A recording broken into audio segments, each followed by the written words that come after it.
સુપ્રભાત મિત્રો, હું છું આપની મિત્ર આશા.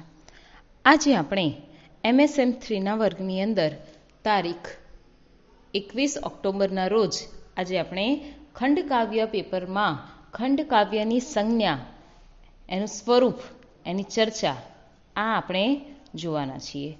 જેમાં સૌથી વધારે મહત્વનું છે ખંડકાવ્યની સંજ્ઞા.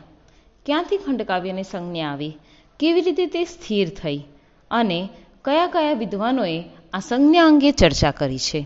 આ તમામ બાબતો આજે આપણે ખંડકાવ્યની સંજ્ઞા મુદ્દામાં આપણે ચર્ચવાના છીએ. તો મિત્રો, ગુજરાતી સાહિત્યમાં પદ્ય અને ગદ્યના ઘણા બધા સ્વરૂપો આપણને જોવા મળે છે. જેમાં પદ્યની અંદર તો કેટલા બધા સ્વરૂપ આપણને જોવા મળે છે. ગીત, ગઝલ, સોનેટ, હાઇકુ, કરુણ પ્રશસ્તિ, ઉર્મી કાવ્ય, અછાંદસ વગેરે જેવા સ્વરૂપ આપણને મળે છે. પરંતુ પદ્ય ક્ષેત્રે એક સ્વરૂપ એવું છે જેમાં પૌરાણિક કથાવસ્તુને લઈને એ પૌરાણિક કથાવસ્તુને નવી રીતે ઘાટ આપીને, નવી રીતે ઓપ આપીને એને અલગ રીતે સ્વરૂપ બનાવવામાં આવે છે. એ છે ખંડકાવ્ય. આ ખંડકાવ્ય સંજ્ઞા કેવી રીતે આવે છે એ આપણે જોઈએ. તો ખંડકાવ્ય સંજ્ઞા આપણી અર્વાચીન કવિતામાં કાંતના કેટલાક કાવ્યોને આધારે સ્થિર થાય છે. આ સંજ્ઞાના પર્યાય શોધવાના ઘણા બધા પ્રયત્નો થયા છે. આ સંજ્ઞાના શબ્દાર્થો પણ ઘણા બધા સંદિગ્ધપણાને વધારે છે. તો જોઈએ મિત્રો, ખંડકાવ્ય સંજ્ઞા. લગભગ 1 સદી પૂર્વે આ કાવ્ય પ્રકારનો આરંભ થયો હતો, જેને પાછળથી ખંડકાવ્ય સંજ્ઞા પ્રાપ્ત થઈ. કેટલાક વિવેચકો એમ માને છે કે ખંડકાવ્ય વિવિધ શબ્દો દ્વારા જોવા મળે છે. જેમ કે બકર ઠાકોર ખંડકાવ્યને પ્રસંગ કાવ્ય કહે છે. ડોલરરાય માકડ પ્રસંગ આધારિત લઘુ કાવ્ય કહે છે. તો ઉમાશંકર જોશી ખંડકાવ્યને કથનોર્મી કાવ્ય કહે છે. એટલે કે કથા વત્તા ઉર્મી કાવ્ય, એટલે કથનોર્મી કાવ્ય. મિત્રો, આ યાદ રાખજો કે બકર ઠાકોર શું કહે છે, ડોલરરાય માકડ શું કહે છે અને ઉમાશંકર જોશી શું કહે છે. આપણે જોઈએ કે બધા વિદ્વાનો, બકર ઠાકોર, ડોલરરાય માકડ, ઉમાશંકર જોશી, એ વિદ્વાનો ખંડકાવ્યની સંજ્ઞાને શું નામ આપે છે. ત્યાર પછી હવે આપણે જોઈએ કે આ સંજ્ઞાનો પ્રયોજવાનો આગ્રહ કેવી રીતે આવ્યો છે. તો કે આ સંજ્ઞા પ્રયોજવાનો આગ્રહ આપણને વસંત વિજયના ખંડકાવ્યના આંતરિક ગુણ લક્ષણો દ્વારા આવ્યું છે. કેમ? તો કે વસંત વિજય જે ખંડકાવ્ય છે એમાં કથન કાવ્ય અને ઉર્મી કાવ્ય આ બંનેના લક્ષણો આપણને વિવિધ માત્રામાં સંમિશ્રણ થયેલા જોવા મળે છે. આથી જ એ પ્રસંગ કાવ્ય પણ બને છે, લઘુ કાવ્ય પણ બને છે અને કથનોર્મી કાવ્ય પણ બને છે. આ ત્રણેય સંજ્ઞાઓ ઉપર મુજબના જે વિવેચકોએ આપેલી છે એ ઉચિત ગણાય છે. ત્યાર પછી મિત્રો, સંસ્કૃત કાવ્યશાસ્ત્રમાં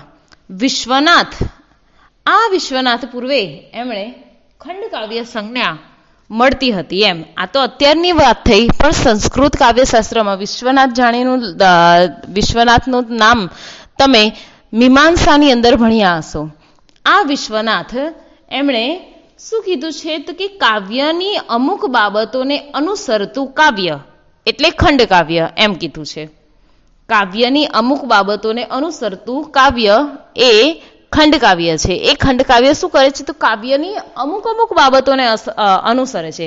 બધી જ બાબતોને અનુસરતું નથી, પરંતુ અમુક બાબતોને તે અનુસરે છે. આ રીતે વિશ્વનાથ જણાવે છે. અને ઉદાહરણ આપતા તે મેઘદૂતને ખંડકાવ્ય તરીકે ઓળખાવે છે અને મેઘદૂતનું તેઓ ઉદાહરણ આપે છે. આ ઉપરાંત વિશ્વનાથ પૂર્વે, આ મીમાંસક વિશ્વનાથ પૂર્વે એક રુદ્રટ નામનો મીમાંસક છે. આ રુદ્રટ એ ખંડકાવ્યને લઘુ કાવ્ય કહે છે. એમ કે છે કે આ જે છે એ ખંડકાવ્ય સંજ્ઞા કેવી છે તો કે લઘુ કાવ્ય છે. એમ સાહિત્ય દર્પણની અંદર, સાહિત્ય દર્પણના ટીકાકાર, એટલે સાહિત્ય દર્પણ એટલે કોનું, જે સાહિત્ય દર્પણ સંગ્રહ છે એ સાહિત્ય દર્પણ સંગ્રહનો ટીકાકાર એટલે કે હરિનાથ એમણે કીધું છે કે ખંડકાવ્યને સંધાંત કાવ્ય તરીકે ઓળખાય છે. આ રીતે પણ એમણે જણાવે છે. ત્યાર પછી બીજા વિદ્વાન જોઈએ તો અભિનવગુપ્ત છે.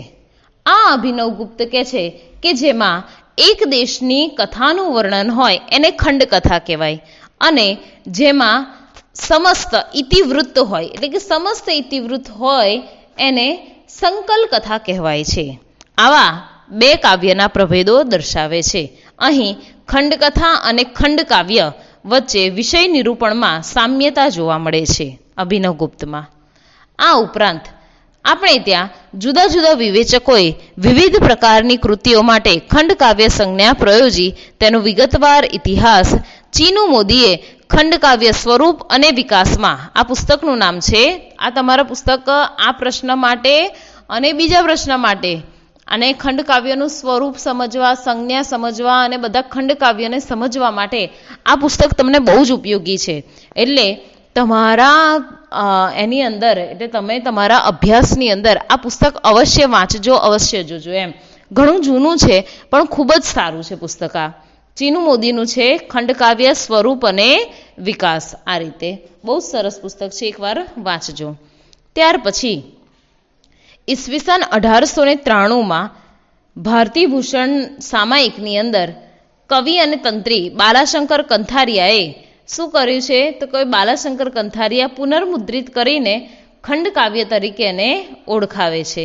અને આ રીતે ધીમે ધીમે ખંડકાવ્ય દેવયાની છે, પછી વસંત વિજય છે, આવા બધા ખંડકાવ્યના પ્રસ્તાવનાઓ બાંધે છે. અને પ્રસ્તાવનાઓ બાંધ્યા પછી ધીમે ધીમે ખંડકાવ્ય આપણે ત્યાં પગરણ માંડે છે.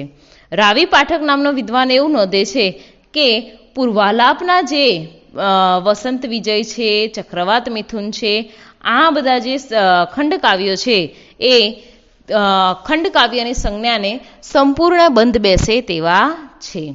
ત્યાર પછી આપણને આ તો થઈ આપણી ગુજરાતી ભાષાની અંદર ખંડકાવ્ય સંજ્ઞાની કેવી કેવી ચર્ચાઓ થયેલી છે. આ ખંડકાવ્યની વાત માત્ર ને માત્ર ગુજરાતી ભાષામાં નથી થઈ, હિન્દી ભાષામાં પણ થઈ છે. તો હિન્દી ભાષાની અંદર ખંડકાવ્ય અને મહાકાવ્યની જેમ પ્રબંધ કાવ્યનો પ્રકાર ગણવામાં આવે છે. પ્રબંધ કાવ્યનો પ્રકાર એ લોકો ગણે છે અને એના 3 જેટલા પ્રકાર આપે છે, અલગ અલગ રીતે બધા આપે છે. એમ જેમ કે એક વ્યક્તિ એમ કે છે કે મહાકાવ્યાત્મક બૃહદ ખંડકાવ્ય, આવું નામ આપે છે, મહાકાવ્યાત્મક બૃહદ ખંડકાવ્ય. તો આ મહાકાવ્યાત્મક બૃહદ ખંડકાવ્યની અંદર કેવી કેવી કૃતિઓ મળે છે કે નૂરજહાં, કૃણાલ, હલ્દીઘાટ જેવી કૃતિઓ મળે છે. ત્યાર પછી બીજો પ્રકાર બીજું કહે છે કે લઘુ પ્રબંધાત્મક ખંડકાવ્ય, એવું પણ નામ આપે છે ખંડકાવ્યને હિન્દીની અંદર. લઘુ પ્રબંધાત્મક ખંડકાવ્ય, જેની અંદર લઘુ પ્રબંધાત્મકની રીતે પંચવટી અને તુલસીદાસ આ બંને ખંડકાવ્યના એની અંદર ઉદાહરણો છે.